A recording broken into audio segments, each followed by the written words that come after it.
Let's watch the video. Oh, thank you, Julia. As she mentioned, I am the VP of product at Epik, and Epik is the leading B2B NFT platform working with major brands and IP holders to create in-game NFTs. And a little background on me, I've been in the video game industry for most of my life. I worked 20 years at Nintendo, developing game consoles like the Nintendo 64, the Wii, the DS, and many games and apps for all of those. And in 2018, I joined Epik as a VP of product with the mission to bring NFTs into games. So let's go around the room here and have each person introduce themselves. Let's start with Mahmoud. Hi everyone. It's a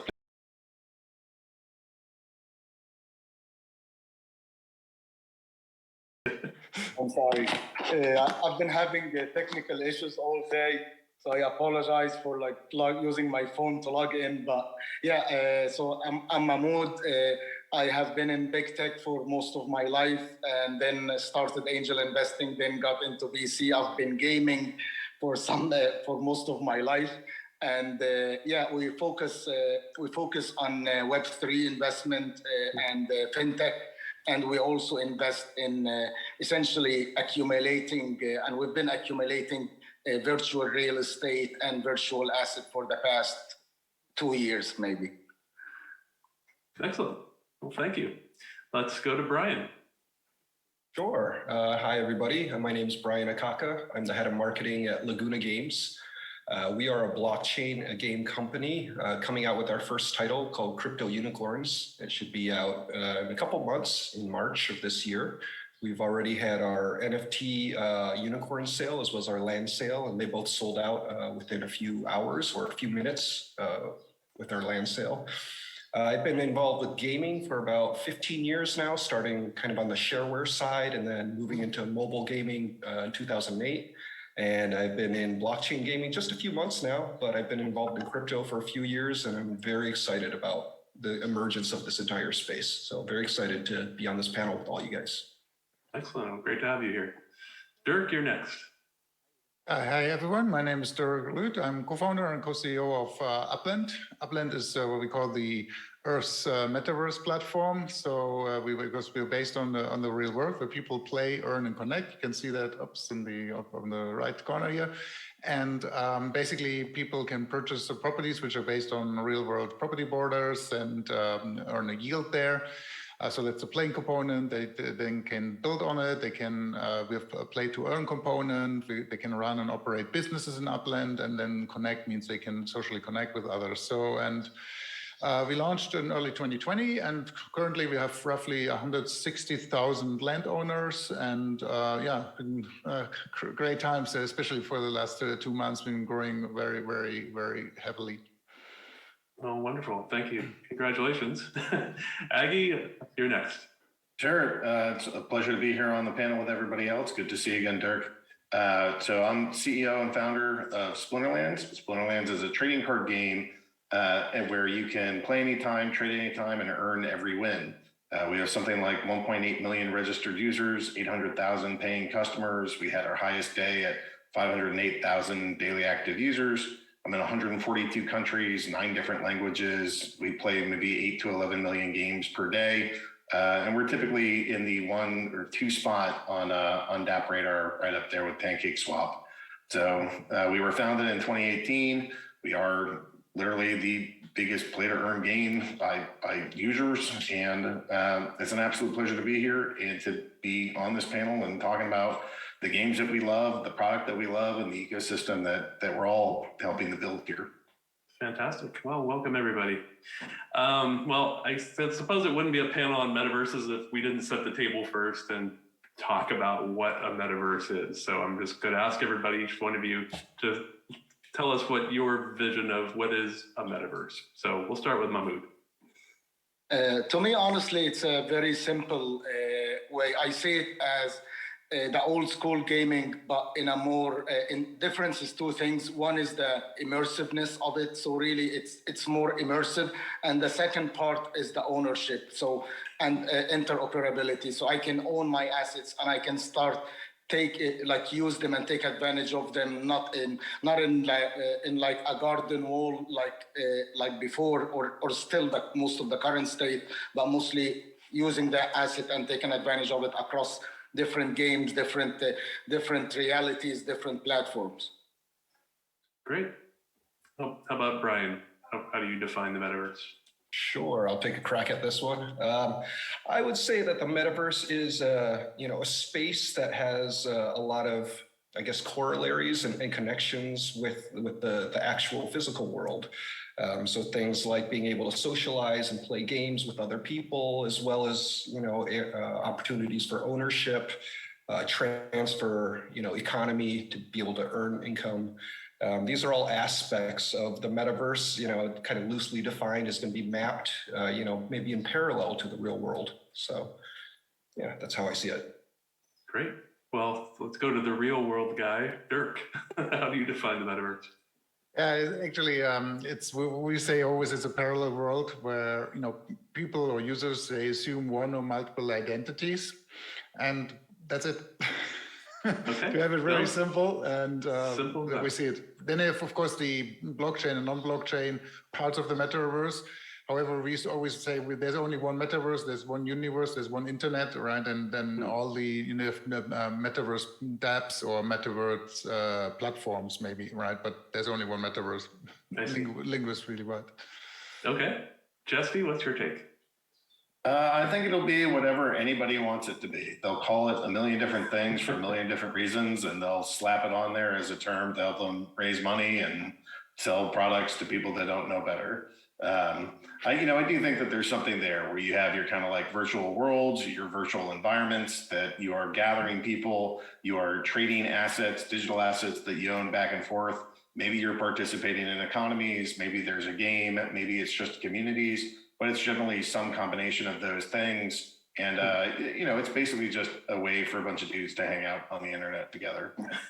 And Hopefully it's not all dudes. That's right. It's for sure used a lot. I just saw on my Twitter stream the other day, there was CES here in Las Vegas, and there were one guy taking pictures of everyone, all companies, hardware companies, everyone using the word metaverse now in their marketing material. Is kind of funny to see, obviously. Yeah, it's just going to be I'd like to raise more money. So this is now, instead of just being, like an app that helps you connect with other people, it'll be a metaverse app. And, exactly. and they'll just hope that people throw dollar bills at them. Yeah. Well, I think it's a place where probably a summary of what you've all said, but it's kind of a place where people meet and just have a shared experience with some other remote users. I think one of the key elements might be that they represent themselves in some form of unique digital identity. But maybe touching on what Aggie was just saying was I think there's three types of metaverses. There's ones that are just the pure social experience, like Second Life. There's ones that are social experiences where you can make games like Roblox. And then there's games that actually just become social experiences like Fortnite. Fortnite can consider itself a metaverse. I think it's just that way. I think you should include rug pull. There's Rug a whole pull. fourth category of just rugs. Interesting. All right, I'll add that. Is Zoom a metaverse? I don't know, just asking. Zoom, wow, that's true. It probably is on its own. I think probably people spend more time in that metaverse than anything else these days. So the title of this session actually has us discussing metagaming, and I thought I would ask everybody, actually anybody, is there a definition of metagaming? Because I actually couldn't come up with one. Is this somehow different from gaming or like not metagaming? Does anybody have a definition of this? Is this something significant, or is this just an additional title that's thrown on the metaverse? For me, actually, it's one of the first time I hear that. Maybe I have been living under a rock, but I mean, of course, it's clear what they mean with meta gaming. Meta for the like for the word saying beyond or something, and then gaming. Can interpret it now, everything. When you think about, in early days, people were extracting just the entertainment value out of games. Now, when you say meta gaming is, now you extract also monetary value out of it, because when you talk blockchains and so on. Otherwise, because I think that's just a universal theme. It's hard, very much, right? I don't think that there's a concrete definitions, at least it's my 2 cents here. Is there some segment of games that take place in a metaverse? Like, is this some new segment or existing segment that just is getting more attention? Oh, certainly it's an existing segment that we're just kind of relabeling, right? I think that, games like World of Warcraft or RuneScape, any kind of multiplayer game that we've had for decades could be considered a multiverse or metaverse. But, so it's all a question of labeling, I think. Right. Okay. All right. Well, Maybe I want to make sure. Go ahead, please. Yeah, maybe another element to that, like back to the beyond gaming, is maybe the additional piece of like the play to earn part, where now people can actually start earning and making a living out of the games. Maybe that's an additional element to meta games. Okay. Well, then maybe it's just a new segment that we need to pay attention to in that respect. So let's move on to the next question. What do you feel the role of NFTs are in the metaverse and in metagames, if there's such a thing? We'll start with Dirk. Yeah, it's all about the ownership, right? Because NFTs convey that, and but it goes way beyond that. Because first of all, when you think about, let's say, take a step back, when you had the old games where there was no NFTs, no blockchains involved, what I said earlier, you can only extract the entertainment value, no monetary value out of it. The game operator was always able to change, parts of the game economy, maybe change the game, the exchange rate of the token or whatever, just to adopt things, and was always risky. So now, fast forward, now we are, these parts of the metaverse which are somehow NFT powered, gives you the ownership. But it's on one hand, because like 2 years ago, we were trying to avoid this whole, even the word NFTs. We were always trying to say, okay, we were talking about true ownership and so on. Now, of course, NFTs in every marketing lingo, everyone knows what that is. But to translate it maybe for the average users who are not necessarily crypto aficionados, basically it says, if you don't own it, you cannot sell it. So that's one thing, to explain maybe true ownership. And then when you own it, and it's very much like take your house at home, right? When you rent a house, you don't care, right? If it's maybe something's broken or so, but it's your house, right? You start caring about it, you beautify it, and you do a lot of things. That's when you take this analogy now and transfer that to games. Now you can, you can take your assets, improve them, and maybe, but where we are not yet, to be honest, the whole idea of interoperability, because we have to face it right now. All parts of the metaverse, all the applications which are out there, somehow most of them acting pretty much autonomously, right? They're just in their particular world. We don't have that type of interoperability, and it's going to be difficult for games. Cannot just say, hey, you know what? We just connect, it goes all automatically. Because all games, they have different UIs, and then all of a sudden, when you have like a sword, which is very good in one game, but then you take it to the other game, you have immediately the same kind of skills with that sword. And what does this mean actually? And then it can actually also be a risk to those economies if you all of a sudden import, one from left to right, and because then all of a sudden the whole economy is under threat because there's completely imbalance of the items. So that's my 2 cents here again. Okay, great. Aggie, how about you? What's the role of NFTs in the metaverse? Absolutely central. I mean, without digital ownership, that's where it starts. So without any doubt, the first thing that y'all think about is we own this. And that goes from how the Web 2.0 companies could simply extract value from users, whereas we can kind of give back value to community members. So every day that me and my partner wake up and start working on Splinterlands, we generally start with the question of, how do we provide as much value to our players as humanly possible? And then all other decisions flow from that. And I think one of the things that is the unsung story about NFTs is not just the ownership, because that's the most easily recognizable thing. Look, this is like a deed. It's a deed that I own this thing. But once you understand what the thing is, it's not just a digital deed. You understand that you have a programmable asset. And the landscape of what you can do once you have an asset that's programmable is basically a uncharted territory, because I don't think that there's ever been anything this unique or flexible or programmable. That's not just like a currency, but like a hard digital asset I think that's a new frontier, and because it's code, it's basically a limitless frontier. Anything you can think, you can code. And so what the scope of what you can do with these will be is just incredible. And I it's hard, even as somebody that like tries to think of that 20, 40-year vision, what can you do with all this stuff? I mean, literally it's we can redo everything that we do today, but we can do it where we're empowered, we're the owners, we're the like power is decentralized across all of us and all of our network, that our voices can't be silenced, our assets can't be stolen from us. And I really think that the center of that is NFTs. And I just don't think that there's any form of currency or money that's harder than an NFT. And it's the single most exciting technology in the world. Well, I agree with you. Brian, what's your take? Yeah, well, I mean, obviously, I'm all on board on NFTs myself, as I think everybody else on this panel is too. And you know, I just kind of wanted to riff a little bit on what Dirk was saying about, you know, it's more than just ownership, but there's kind of a feeling of investment and attachment to these assets as well over time. And, you know, one thing that we have in Crypto Unicorns is we have this concept of plots of land where you can place buildings and level up your buildings, similar to like Clash of Clans, if you guys are familiar. You know, and people are going to be investing a lot of time into leveling up and building and arranging their plots of land.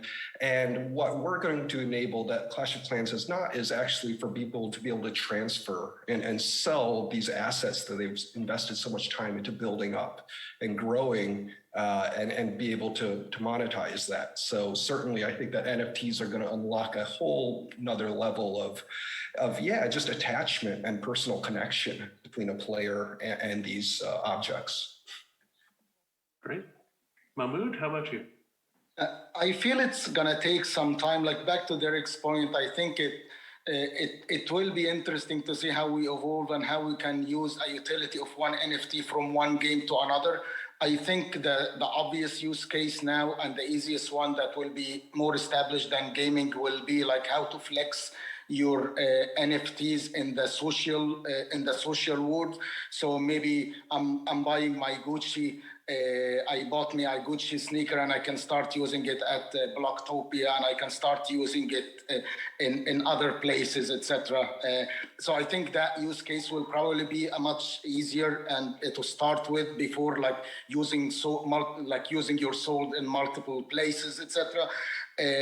I also worry about the hype. So as an investor, I invest like in the fintech world as well. So in the fintech world, in the crypto fintech world, for example, I look for startups that don't bring up a blockchain or crypto jargons. Like essentially, I'm looking for a remittance app that is focusing on the feature set itself or the use case of the speed and how cheap it is to transfer money from one geographical region to another. And I think a sign of maturity for the NFTs and the gaming and the blockchain gaming ecosystem will be that like not using of the word of NFT and basically start focusing on the feature set to the hardcore gamers. And I think when that happens, hardcore gamers will be more or what we call like old school gamers who have been in the gaming world way before crypto. They will be more, they will have a bigger appetite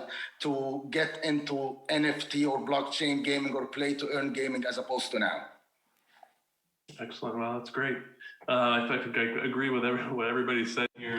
You know, it's absolutely critical. I think it's fabric that ties the metaverse together. And I think it's also a two-way street. Like coming outside in, it's about bringing those licensed content and IP into a metaverse, and NFTs represent that license and even the supply of that content. But it's also inside out. Like when you buy a digital item in a metaverse, and really in any game, it can just become an NFT. So yeah, we are at Epik. We're all in on that. We have this technology that enables any game or any metaverse really to have any NFTs in a matter of weeks. So it's a product that we have. So if you're interested, please talk to us. Let's talk about growth. What do you think has contributed the most to the astronomical growth of metaverses and NFTs too, while we're on this top subject in 2021? And where are we going in 2022? Let's start with Dirk. So, I mean, it's easy to say, you know, with the announcement, when was it, early November or so, from Mark Zuckerberg, you know, rebranding his company. That was probably, which made a lot of hype, because we've seen, you know, across the board, right, in Upland, but obviously also in other applications, you know, everyone went up significantly in usage. So maybe there was an accident, or maybe it was, we don't know, right? So it's always hard to say.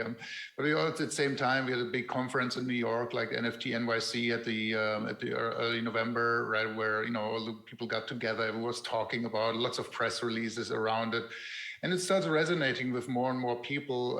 You know, you can take also the macroeconomic environments, right? People are looking now for alternative ways to invest, and especially, you know, younger generations have been growing up with games now. They understand, you know, or they have a different, you know, opinion, attitude towards digital goods, like an older generation. So they think much more, okay, if I can now purchase a piece of land in a metaverse, right, that's something worth to me. Like when our you know, parents maybe have said, you know, I buy an album of the Rolling Stones and have that, and that's something worth to me, right? So it's just a matter of time. It's a generational thing, but in general, also because there's so much news around it, and you see that you know, lots of really lots of talented people entering now the metaverse. I think we'll just, you know, we're just, as everyone says, right, we're just at the starting point right now.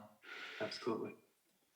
Okay, Aggie, what do you think about the growth? Where were we in 2021? What was the contributor to that growth, and what's going on in 2022? Well, I think the biggest macro picture that we should consider is the absolute kamikaze approach of federal banks around the world of infinitely printing and inflating currencies such that they are like driving up inflation, driving up everything, and just being you know, terrible stewards of the value of currencies around the world. And so, you know, people are looking for stores of value, assets that can produce, and you know, ways to get return in markets that are just seemingly dysfunctional and completely absurd. So I think that's kind of like the macro picture. I think more micro to these days is really like just proving it out that these companies are not just a handful of nerds that are living in basements, but are now like unicorns that are worth billions and billions of dollars.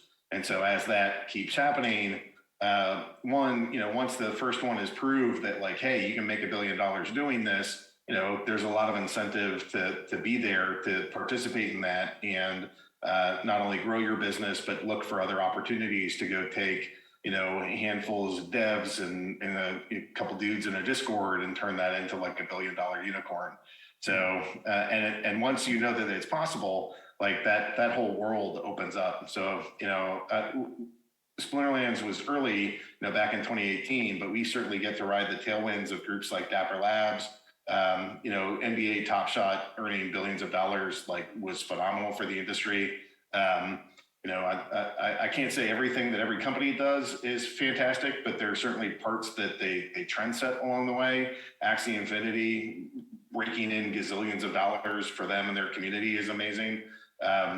So I think you kind of like that old adage of follow the money. And once money starts showing up here, and once they start proving out that crypto, blockchain, and this industry is like the greatest transfer of wealth in the history of the world, and these companies can be billion-dollar enterprises, others are going to follow, and it's going to shift. It's a tectonic monetary shift. Wow, that sounds amazing. Mahmoud, how about you? Yeah, I kind of agree with Aggie as they keep printing money, and along with the pandemic and how it shifted like resources in physical world, we will start seeing people looking for all kinds of alternative assets, and we'll start seeing gamers and non-gamers trying to use their time to make money. And Yatsu of Animoca brand keep talking about gaming to be the new way for universal income, and I'm hoping that will be the engine for the future, and that can be a way where old gamers can start seeing this now, and hopefully even like conventional gaming studios can jump into this but really not in a hypey way, but in a way that can promote income sharing among in their ecosystem. So instead of them making 70 to 80%, actually 90% of the revenue, maybe they'll find it in their heart to start sharing that revenue using NFTs. So do you see a big growth in play to earn in 2022? Yes. Okay. I'll look forward to that. Brian, how about you? Okay. Yeah, I certainly would agree. With everybody on this panel, I think it's a confluence of factors. Certainly, money printing, the success of Roblox, the advent of crypto, just kind of the technologies all kind of coming together around the same time. The VR, the Oculus, and of course the VCs see that and they're willing to dump money into it now, and that attracts a whole bunch of a feeding frenzy. Darren, right before this talk, I was mentioning that I'm based in Manila, the Philippines. And so what we were really able to see here is just the effect of a play to earn game, Axie, and how it had on just the entire economy here. We've had quite a strict lockdown with COVID. People have been really limited in their opportunities to go out and earn a job, earn an income. They also don't really have much of a social net here as far as unemployment or things like that. So really, this was a lifesaver for hundreds of thousands of Filipinos, and gave them an opportunity to earn and join kind of a digital economy and something that's much bigger than maybe the local economy that they're living in. So yeah, it's been a game changer here in the Philippines. Yeah, I agree. I think that, a lot of people around the world were staying home in 2021, and I think that lack of physical interaction really definitely grew innovations in metaverses and games and NFTs, and we benefited from that, obviously. But I think the customers also benefited because it's like they've maybe found a new way to express themselves digitally, from ownership of art or fashion items, digital consumer goods, and so on. So I think that's kind of been the benefit over 2021. And as we see celebrities get into this space as well, like celebrities like Eminem, Steph Curry, and even in China, celebrities like Sean Wei. All these guys bought Bored Apes. It's the awareness of this is just growing leaps and bounds. And just in 2022, we just see it's going to be about mass market appeal and adoption. We're really looking forward to it. It's going to be an exciting year for all of us. So going to the next subject, what opportunities are there for brands and IP in the metaverse? Let me start with Mahmoud. Well, I think it's essentially introducing new words. So now they have exposure to a big population that they have never had access to before, and it's one of the biggest population, and one of the most lucrative too. They are young in age, and you're looking at like more than 3 billion human affiliate themselves with gaming one way or another. So I'm excited to start seeing like what luxury brands will start building and catering to these folks, and also for the newcomers that are coming in, because I think there is like a wave of non-gamers that are starting to get into the scene because of the lockdown with the pandemic and what happened, and essentially like people are sitting at home, so they want to have more exposure to other realities or other ecosystems that they have never had access to or even were interested in. So will be interesting to see what happens. Yeah, absolutely. Brian, how about you? What opportunities are there for brands in metaverses? Well, we've certainly seen a lot of brands already try and enter, right? Like a Reebok or Adidas and Nike and Burger King and McDonald's and Wendy's and Taco Bell. And I haven't really seen anybody do something that I've been particularly impressed with so far. It does kind of remind me of back, when mobile games were the new hot thing, and every brand, car company or what have you was trying to release a mobile game to highlight their brand. Very few brands were able to get it right from the very beginning. I think everybody sees the opportunity, but to able to translate that into, a good gameplay or, something that really captures the public's imagination. That's the challenge. And so certainly there's tons of opportunities to be first, right? And to be seen as a front runner and hip and, in tune with the millennials. I'm, reserving judgment on which brands are going to be able to get it right. Okay, great. Dirk, how about you? Sorry for me.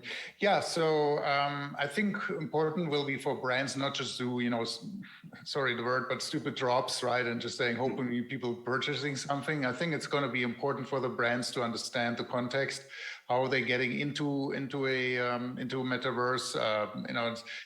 It's more about retention and maybe engagement. So if they probably and then metaverse has the big advantage now, that they can actually have some utility. So if you're a car brand, right, maybe you enter as a car racing, enter car racing games or whatever, or mini games within a metaverse. It's going to be a little bit harder when you, for instance, let's say a producer of shampoos, right? What do you do? But I think then you have to probably think about a step further and say how we can extend your brand to the metaverse. So a shampoo, okay, you could in theory say, okay, there's an avatar who maybe washes his hair, but maybe you have to think in the direction more, okay, someone uses a shampoo and then he gets maybe some superpowers, I'm just making up these examples, and then, he can maybe, run faster in the metaverse or whatever. Right? So these kind of things have probably developed by the brands, and I think they have to actually capture. It's not like in the good old Web 2.0 when social media came up and somehow that was managed by the intern. I think it's going to be a very strategic thing. We are actually seeing that also here in Upland. So we have a lot of brands approaching us at the moment who want to understand the metaverse, and they know that they have now a new opportunity, because obviously when you face it, that for instance in commerce, basically it's dominated by Amazon these days. Right, and I think lots of brands now see, hey, I can now connect directly to the consumer again and can provide unique experiences, with my brand, and that's what gets them excited, because they see that they don't want to miss the train again and want to be early and experiment. So I think we'll probably see hopefully good examples, more hopeful than when what we just mentioned with the mobile world, because now we can really have much more interaction. Excellent. Aggie, how about you? Yeah, I think it comes down to utility. In order for the brands to get in here and really get something out of it, they have to go provide something back to the community. Gaming is a great example. Bored Ape Yacht Club and doing social enterprise experiences, I think, is a great example. You get into sports and it's something like own this NFT and you get to go get VIP treatment in a stadium or tie it to some sort of like real world experience. I think that's where you're going to get winners. I think a lot of the PFP projects, if they're done by brands, they might get hyped for a day or two, but a lot of those things will get buried later on. I think it's going to be the things that have real world utility, and that could be like some kind of financial impact and a play to earn experience. It could be some social setting of, you get to go meet stars or fans or whatever that you never would have gotten to meet before. You get to participate, and they could even do things where like, Burger King releases Burger Coin, and now, you get to go spend, you earn it by talking about it or blogging about it or sharing something about their company, which gets you some Burger Coin, which you can then spend in their restaurants. Something like that, I think will end up dragging these guys in. But one of the benefits of bringing the brands in for all of us is how it kind of helps us grow this entire ecosystem by leaps and bounds. You have all this group that's already been aggregated. We bring them all here, and now it's just like it's gasoline on this fire. And the benefit to them, besides just having some utility or some people that are excited about it, you can imagine how all of them then, once they start staking that coin, staking that currency, staking that thing, they're not passive consumers anymore. But there's a lot of, I don't like the word investor, because investor is way too passive. But when you start staking a currency or staking a product or staking something, you are now financially tied to it, and you are still in the captain's chair, which is a weird experience, especially for people that aren't in that ecosystem. But you get to drive where your financial pathway goes, and you are doing it with a brand. And what you end up becoming is an absolute evangelical, missionary for that brand. So once you own that Burger Coin, once you own, I see it with my own players. So like guys will own our governance token Splinter Shards, or they'll own our NFTs, and then suddenly they become brand ambassadors for us. like just previously, somebody like owned some playing cards. They might talk about the game with like a handful of friends, but they don't spend day in, day out talking about it and trying to convert other people the same way. You'll get a couple of those guys that become really evangelical. But our company has spent like probably around $100,000 in marketing in the last 3.5 years to get to the size that we are, and it's like a staggering amount of money when people consider like, how did you guys get so big but spend so little? It's really all been word of mouth, and it's really because one, we gave the community a good project, we gave them a good economy, we gave them a good community, but they, through their staking, they felt like they were equally participating. They'll say, we all go to the same moon. They all get that we all traveled in this economic vessel together, and they become the biggest enablers of this. So when the brands start understanding that you turn your passive consumer audience into raving evangelicals for your organization, this entire landscape changes. And it takes a lot to get it there. You can't just like throw them some random PFP and now everybody's on board. But if you can figure out utility, a project, a space, a vision, and communicate that with your audience, you can turn your passive consumer into raving lunatics for your brand. That sounds like a great sales point for brands. Of course, yeah, brands want the greatest impact and some huge mass market reach. And some of them are like you pointed out, are making their own metaverses. I mean, H&M is a recent example of building their own metaverse, but really is one metaverse really going to give them mass market appeal? So, Epik is a digital licensing agency, and so we talk to brands all the time, and what we're hearing from them is that they are just trying to figure this all out, and they do want to explore and experiment. They're very excited about this space, and we're here to connect them with the metaverses and giving them new outlets for connecting these mass audiences. So we actually have something called the Epikverse. This is our solution to span across these individual metaverses to have shared experiences and content. So it is going to allow those brands to reach many more consumers. But the bottom line is, yes, there's huge opportunities for brands and IP here, and huge opportunities for the metaverses and games where that content's actually available too. So we're very excited about it. Yeah, maybe just to add one thing, I think it's going to be interesting to see was when you think about how media always develops, they develop their own, let's say, metrics and KPIs, right? I think once it goes beyond experimenting, right, also the metaverse has to come up with something, right? Number of engagement points or, time of engagement. I don't know what that is going to be. But if you think about, in the past, you had in newspapers, you had circulation, right? With social media, you have click-through rates and whatever. I wonder what that is going to be. And there needs to be standards in order to be attractive to brands. Otherwise, it's just going to be an experiment for the brands who coming in. They did that actually with Second Life. I remember like 15 or 18 years ago. I don't remember actually when it was.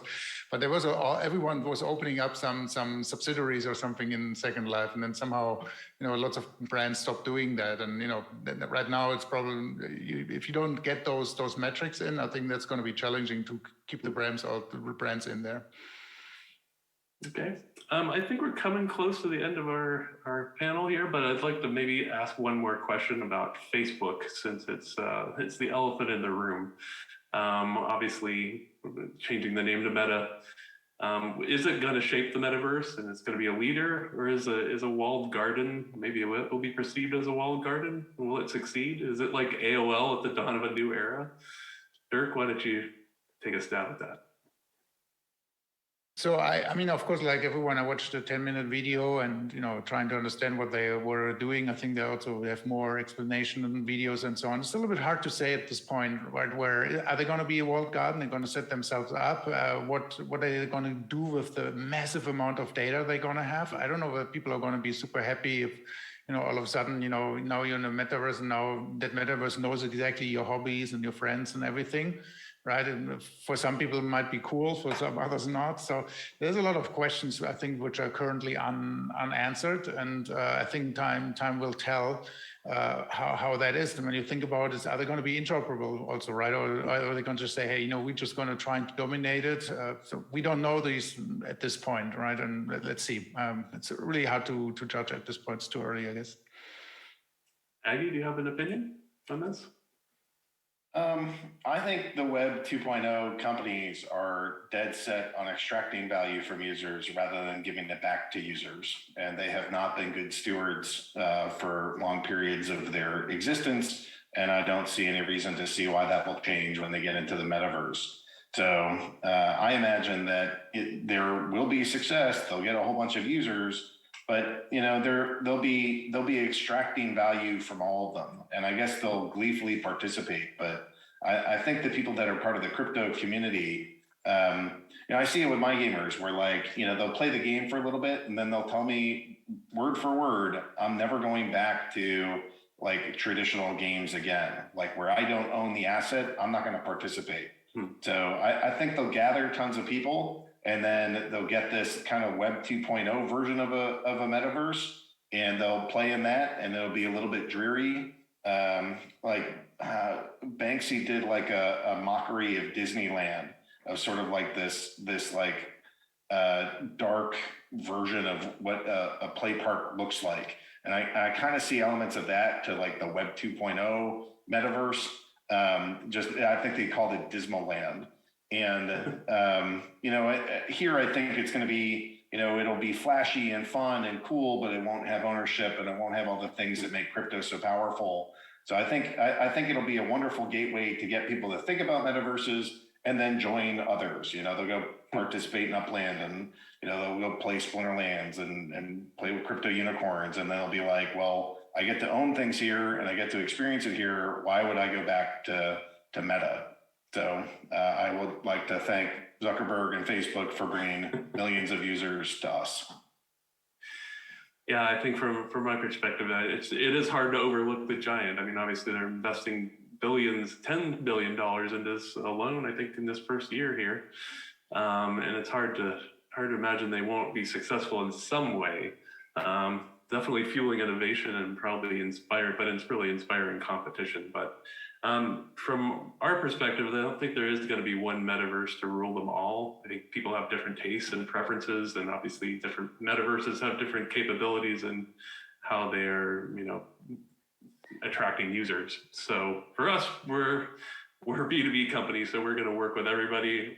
It's about interoperability. Hopefully Meta does have interoperability.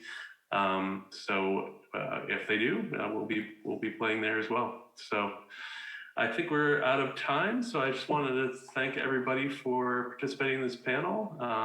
Mahmoud, Brian, Dirk, and Aggie, thanks for chatting today. And I hope everyone enjoys the rest of the conference. Thanks, Talk with you all again soon.